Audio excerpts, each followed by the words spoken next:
Meus amados irmãos, graça e paz, muito boa noite a todos. Que o nosso Deus Todo-Poderoso, em Cristo Jesus, esteja abençoando cada um dos irmãos neste momento tão extraordinário de comunhão, neste momento de edificação espiritual, esse momento de desfecho de um dia inteiro em que o Espírito de Deus, através dos seus servos e servas aqui no grupo, esteve a nos instruir. Eu quero, nesse primeiro momento, agradecer a todos os irmãos recém-chegados, agradecer a todos os irmãos que se pronunciaram e agradecer acima de tudo a Deus, que usa tanto uns como os outros para abençoar a toda uma coletividade que tem acesso a esses áudios e a esses conteúdos em geral que são produzidos aqui no grupo. Hoje nós estamos falando acerca do teatro na igreja. E quando eu penso em teatro, irmãos, me vêm duas cenas à mente.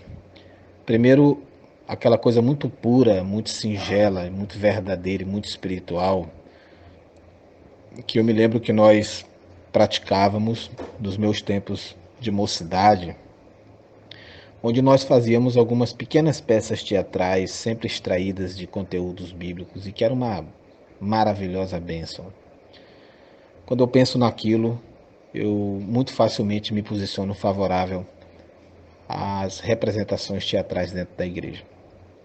Mas também me vem à mente uma cena muito recente, numa das minhas ministrações por onde eu passo, onde eu vi duas crianças chorando, muito nervosas, diante de uma apresentação teatral feita por uma igreja, onde um grupo de jovens caracterizados, com o rosto pintado de branco, vestidos de preto, fazendo gestos contundentes, assustava aquela criança e outras também, a ponto daquilo parecer algo aterrorizante para aquela pequenina vida. Eu comparei muito essas duas cenas e, considerando uma série de outros aspectos que fazem parte desse bojo analítico, eu entendo que nós precisamos fazer uma avaliação muito profunda para que possamos nos posicionar sobre uma aprovação ou reprovação do teatro dentro da igreja. É sobre isso que nós iremos nos aprofundar mais adiante, que o Espírito Santo de Deus nos ajude nesta tarefa. Um versículo-chave, meus irmãos, para que nós possamos fazer uma avaliação sobre o teatro na igreja, está em Colossenses, no capítulo 3, verso 16. Habite ricamente em vós a palavra de Cristo, instruí-vos e aconselhai-vos mutuamente em toda sabedoria, louvando a Deus com salmos e hinos e cânticos espirituais, com gratidão em vosso coração. Quando eu penso em Atos capítulo 20, verso 7, me vem à mente também o culto conforme ele deva ser praticado no templo. E por lá nós entendemos, irmãos, que o primeiro dia da semana era o dia em que a Igreja Apostólica se reunia para partir o pão, celebrar a ordenança da ceia. Essa ceia, ela era entendida como um ato de comunhão com o Senhor. A gente percebe isso lá em 1 Coríntios 10, de 14 ao 22. E era tomada quando toda a congregação se reunia como um ato de fraternidade entre os irmãos. 1 Coríntios 11, de 17 a 22, nos mostra o que não se deve fazer em reuniões como essa. Ainda na carta aos Coríntios, Paulo ele instrui os irmãos a que fizessem suas ofertas sistematicamente no primeiro dia da semana, deixando implícito que era o dia em que eles deveriam se reunir para adoração. Isso está em 1 Coríntios 16, 2. Notemos também, amados, que as reuniões regulares da igreja primitiva não visavam a propósitos evangelísticos, e sim primordialmente ao encorajamento mútuo e à adoração. É por essa razão que o autor de Hebreus escreve: consideremo-nos também uns aos outros para nos estimularmos ao amor e às boas obras. Não deixemos de nos congregar, como é costume de alguns, antes façamos admoestações, e tanto mais quanto vede que o dia se aproxima. Hebreus 10, 24 e 25. Por serem reuniões públicas, havia ocasiões em que os incrédulos vinham às reuniões dos crentes Mas isto era considerado apenas uma possibilidade, como está lá em 1 Coríntios 14, 23. O evangelismo, segundo o texto de Atos 2, acontecia no contexto da vida diária, à medida que os crentes propagavam o evangelho. Isso é uma diferença interessante, porque no nosso modelo atual é muito comum que nós introjetemos, né, elementos evangelísticos no nosso culto, no culto que é oferecido a Deus. Mas o exemplo da igreja primitiva não contemplava o culto como um momento evangelístico. Uma característica que não estava presente no culto neotestamentário era também o pragmatismo, né?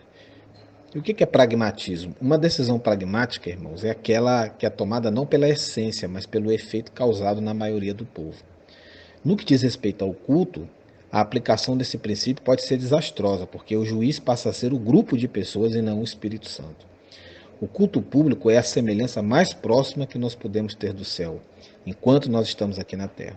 Então, uma primeira constatação que me parece muito óbvia, comparando o que nós temos hoje com o culto primitivo, da igreja apostólica, que hoje nós temos muito pragmatismo, nós temos muita coisa sendo feita com a finalidade de agradar uma plateia, uma audiência, aqueles que estão presentes na igreja, e não exatamente para adorar ao Criador do universo.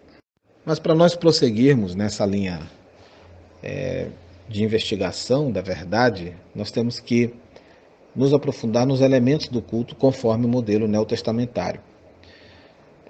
Aí nós temos que ler Colossenses 3,16, 2 Timóteo 4,2, que nos falam de leitura e de pregação da palavra.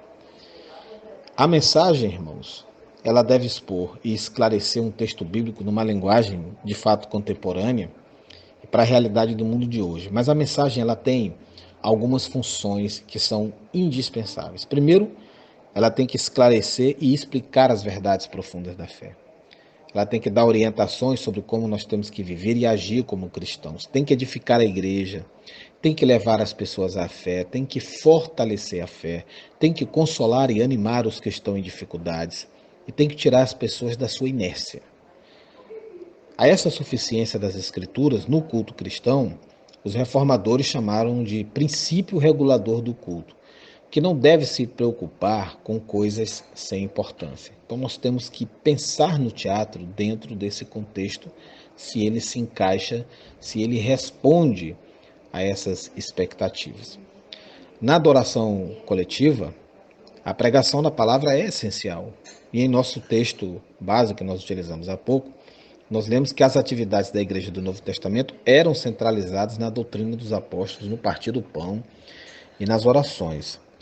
A palavra e a adoração pertencem indissoluvelmente uma à outra, meus amados. Toda adoração é uma resposta inteligente e amável à revelação de Deus, porque é a adoração do seu nome. Portanto, a adoração aceitável é impossível sem a pregação. Pregar é tornar conhecido o nome de Deus e adorar e louvar o nome do Senhor sobre o qual nós fomos informados.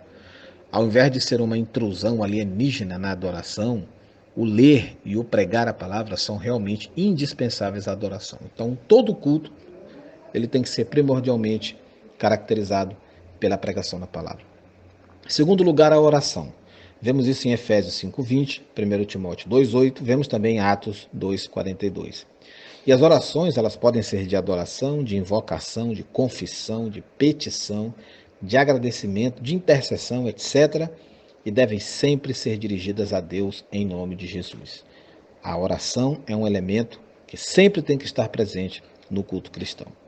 Em terceiro lugar, hinos e cânticos espirituais, como vemos em Colossenses 3,16 e Hebreus 13,15. A música ela pode às vezes nos comover pela beleza da melodia, mas esse sentimento por si só não é adoração. A música deve ter verdades bíblicas contidas em suas linhas para que ela seja um recurso legítimo e para que ela fomente verdadeira adoração. Portanto, é bíblico, é legítimo e é indispensável que em todo culto cristão hajam hinos e hajam cânticos espirituais. E essa música, amados, ela expressa a nossa relação com Deus, como está lá em Hebreus 13,15, deve caracterizar nossa comunhão com os irmãos e também contribuir como um veículo de proclamação da verdade de Deus, conforme Efésios 5,19, e repetindo conforme Colossenses 3,16. Portanto, nesse primeiro momento de análise, nós percebemos que nós não vemos nenhuma encenação teatral e nada parecido na liturgia que é claramente recomendada pelo Novo Testamento. Então, dentro da perspectiva teórica, isso já é razão para que nós não utilizemos esse tipo de prática no nosso culto. Mas será que isso significa que nós temos que repudiar o teatro, que eliminá-lo dos nossos cultos?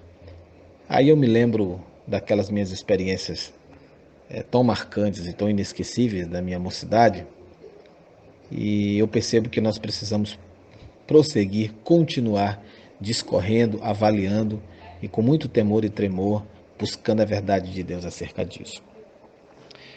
Eu penso, por exemplo, amados, do que significa frequentar um teatro mundano secular e tentar fazer uso dos seus elementos no culto cristão, porque nós temos visto isso acontecer. Técnicas, artifícios, aparência, toda a indumentária, todos os recursos utilizados lembram muito as apresentações teatrais seculares. Isso geralmente traz alguns aspectos negativos que eu gostaria de levantar aqui com os irmãos. Gastos desnecessários e extravagância, muitas vezes. Exibição e exaltação do ser humano. Atitudes que profanam a santidade da mensagem. Promoção de falsidades, isso aqui é muito profundo. A mistura do sagrado com o secular. Gasto de tempo naquilo que não edifica. Nós vimos os elementos que biblicamente têm que fazer parte do culto, que às vezes, principalmente a palavra, ficam espremidos por conta desse tipo de prática, como teatro, etc. Atividades sem benefício e sem conteúdo. Desenvolvimento do gosto pelo teatro secular mundano é um perigo. Ou então, apenas uma diversão em si. Eu digo para os irmãos que quando uma representação ou uma encenação na igreja trouxer algum desses aspectos que eu acabei de citar, isso está fora dos planos de Deus. Portanto, é importante que nós avaliemos essas atividades e esses grupos que estão trabalhando dentro das nossas igrejas e façamos uma reflexão séria e sincera se algum desses aspectos aqui citados estão ou não presentes nessas apresentações e nesses grupos. Meus amados, se nós fizermos uma pesquisa bíblica, nós vamos encontrar, perceber que Deus ele fez uso e de fato ensinou encenações para fortalecer a sua mensagem.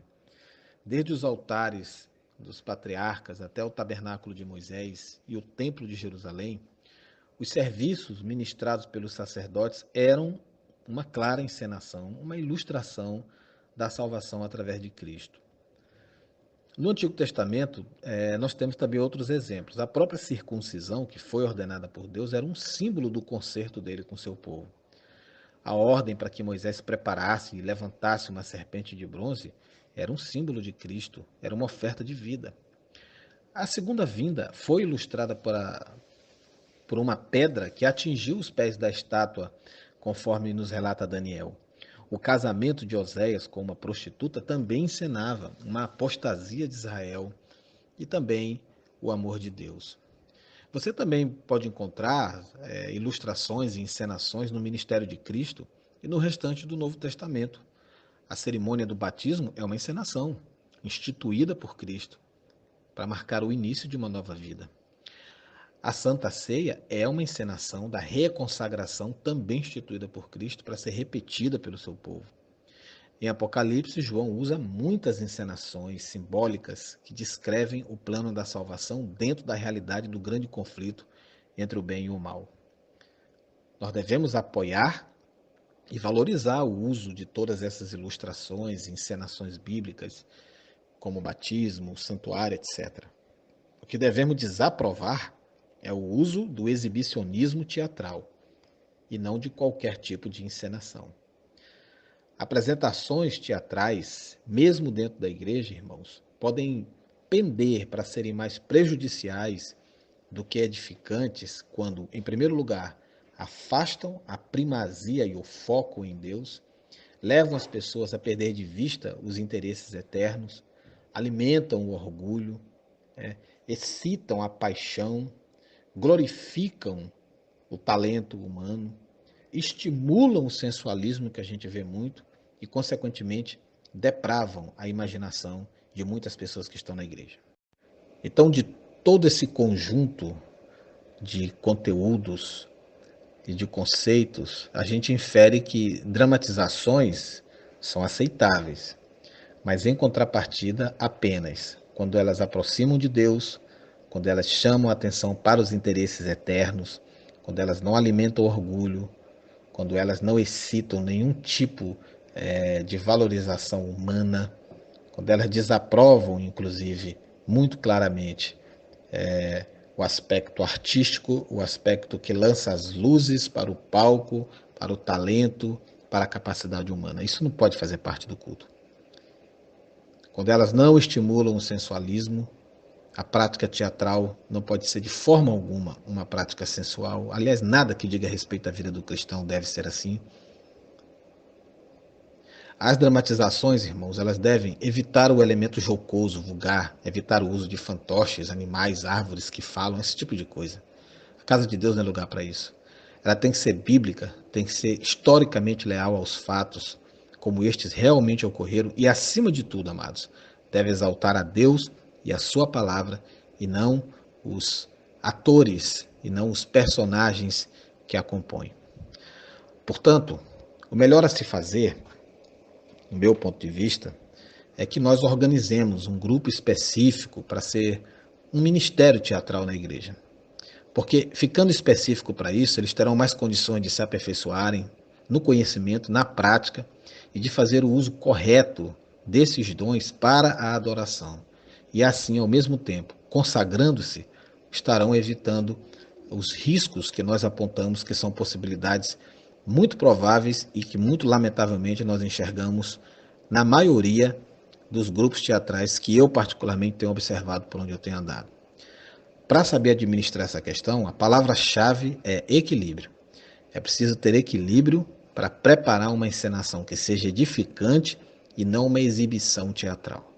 E nada disso, irmãos, pode ser um elemento para que se faça o tempo do culto ser preenchido. A primazia no culto é a adoração e a pregação da palavra. Também é preciso ter equilíbrio para tratar desse assunto, com o devido amor e sem nenhum tipo de preconceito e de agressão. Portanto, se nós tivéssemos aqui que resumir e de dar uma resposta definitiva para a questão, eu diria que o teatro na igreja, ele tanto é condenável como ele é aceitável, a depender do sentimento e da forma com que ele é praticado na igreja do Senhor. Um grande abraço a todos, que Deus nos abençoe, em nome de Cristo Jesus.